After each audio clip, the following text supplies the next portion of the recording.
The story is about people with strong personalities in the workplace. People with no power and people with a lot of power in a funny movie. It is such an honor to meet you, Miss Newberry. I'm Chris Reynolds. My name is Eugene Mancuso, and when my parents got divorced, this show... I don't know who any of you are. I don't know who any of them are. Good, but every single character was finely tuned and very funny. Hi, Catherine. Oh, Burdett, thank God. How's your baby? She's 27. Her baby's doing well. She's just started preschool. She's, Never mind. So with Emma, when I was young, I saw her win an Oscar as an actress and then as a screenwriter, I think shortly thereafter. And I didn't know that that was possible. And later I learned as I became older, because I was such a fan of hers and was researching her, which is probably creepy to hear, that she had come from comedy. And you could tell that from even in her most serious roles, there is a buoyancy in her performance that was so... There's a sparkle. No matter what. No matter what whatever character she played, even in her most tragic characters. I think she can do anything. I think she's the greatest living actor. And so when I wrote something for her, I was obviously so busy working on my own show that the only person that seemed worthy of actually spending the time to write something for, who I'd never met, was Emma. So I wrote this role for her. If you've seen it, you know that really no one else could ever play it. So it was a pretty risky thing. So when she said that she wanted to do it, I thought, like, well, this is truly one of the peaks of my life, existence. So really thrilling. She said to me that despite our very different backgrounds, That I reminded her of a younger her. Me. Isn't that wonderful? I mean, whoosh, huge. you know what? Everybody's gonna want to get... You're cancelling the show? No, I'm canceling you. The show is irrelevant. The ratings reflect that. A little bit. Late night, we think, I think it's very male dominated, although actually, having just done SNL, there's an awful lot of women there in the writing. There's lots of very great women writers. There's the producer's a woman. So there seems to me to be a lot of diversity and inclusion in the SNL team. So I think it's probably changing. Yeah. But if you think about taking SNL as, even though it's not a late night talk show, back in the 70s, you know, you had John Belushi saying out loud, "Oh, women aren't funny," and not refusing to do sketches written by women. Wow. So in the same way as we weren't allowed to vote because it was like a dog going on its hind legs 100 years ago, we have to remember that the development of our inclusion is slow, but it is happening. And what's great is that Mindy imagined it, and now it exists, and it'll happen. I have spread my dreams under your feet. Tread softly because you tread on my dreams. What?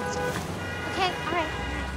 So if you think about that, late night television has been set in New York City since the 50s, that it took 66 or 64 years to hire a black woman is crazy. So I will not be marginalized by the iron fist of white privilege that pervades this work environment. So when you hear things like that's not how things work, you, at a certain point, it's like, well, things have got to work differently. Yeah. So you went to our parents' parent company in order to make this interview? Yep. Yeah. What's so funny as well is that, especially blokes, in my experience growing up, trying to be funny, doing funny stuff, you know, well, women aren't funny, they're just not funny. And you go, they don't really have a sense of humour. That was the gag, wasn't it? Feminists not having a sense of humour. And you go, if women didn't have a sense of humour, none of them would survive. It's the only way we survive is because we can laugh. Not because of any work-related contribution you've made, but simply because you have a family. And that's why in the 1950s, family men were promoted over the women they worked with. I've never encountered it, actually, in such a clean, teachable way. I mean, I absolutely adore men. I think they're noble and marvellous in all their parts, often. But there is a certain bandwidth of masculinity, which unfortunately has a lot of airspace, that's very toxic and doesn't understand that and doesn't hear it and is determined to, is full of misogyny. I am not trying to silence your strong female Indian woman of color spirit. Hashtag me too, trans is beautiful, blah, blah, blah. There's almost no scene that's serious in this movie that's not undercut in some way. As well as there's no comic scene that doesn't have a real sadness in it. And I think that's a comedy way. You're still a new writer with no experience. You need to stop giving advice and write something. You're a writer, so write. Oh, breaking in, for a start, that's the hardest, isn't it? Oh, no, maybe it isn't. Maybe you don't know anything then, so you're just doing what you have nothing to lose. You do. Which is You've got nice nothing thing. to lose, absolutely. Whereas when you've got something to lose and you go, well, now I'm going to change it, everything. And you have no experience in comedy? No, I'm obsessed with comedy. No, I've seen every episode of the show. I've read every book written about it. I do a little stand-up. Yeah.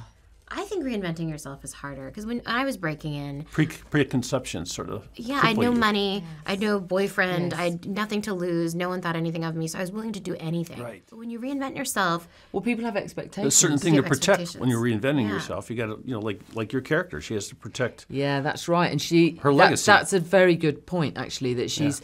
When Molly says you have to reinvent yourself, so here's a great joke about reproductive rights, she says, okay, that's a good idea. And she thinks that's a good idea, but then her producer said, you have to remember that you've got this. And I mean, we all have that. I mean, I have a wonderful publicist who I've worked with for years and years and years, and I'm constantly getting into massive trouble with the press because that's just who I am, and it will continue to be like that. Congratulations. But my dear, yes, thank you. Absolutely, I wear it as a badge of honour. But I'm sorry, Caroline.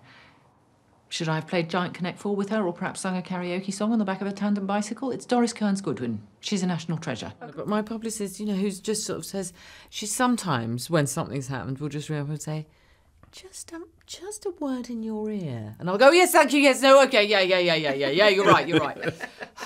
So you do need sometimes to think.